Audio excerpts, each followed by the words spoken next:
রাজনৈতিক অঙ্গনে নতুন করে আলোচনার জন্ম দিয়েছে সম্প্রতি বিএনপি চেয়ারপারসন খালেদা জিয়া এবং বাংলাদেশ জামায়াতে ইসলামীর আমিরের একটি আনুষ্ঠানিক বৈঠক। লন্ডনে বিএনপির ভারপ্রাপ্ত চেয়ারম্যান তারেক রহমানের বাসায় অনুষ্ঠিত এই বৈঠকের আনুষ্ঠানিক কোনো বিবরণ কিংবা আলোচনার বিষয়বস্তু প্রকাশ করা হয়নি। তবে দেশের বর্তমান রাজনৈতিক প্রেক্ষাপটে এই সাক্ষাৎ নিয়ে শুরু হয়েছে জোর আলোচনা। বিশ্লেষকদের মতে বিএনপি ও জামায়াত ইসলামীর মধ্যে এই উচ্চ পর্যায়ের যোগাযোগ নিঃসন্দেহে একটি তাৎপর্যপূর্ণ ঘটনা।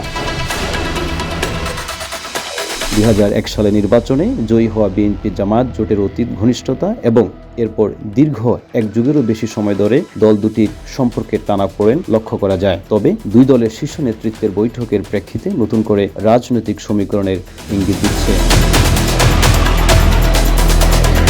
অনেকের ধারণা এই বৈঠক শুধু সৌজন্য সাক্ষাৎ নয়, বরং ভবিষ্যতের রাজনৈতিক সমন্বয়ের একটি প্রাথমিক পদক্ষেপ। অন্যদিকে বিএনপি ও জামায়াতের পক্ষ থেকে এখনও এ নিয়ে কোনো আনুষ্ঠানিক মন্তব্য না আসায় রাজনৈতিক বিশ্লেষণে রয়ে গেছে ধোঁয়াশা।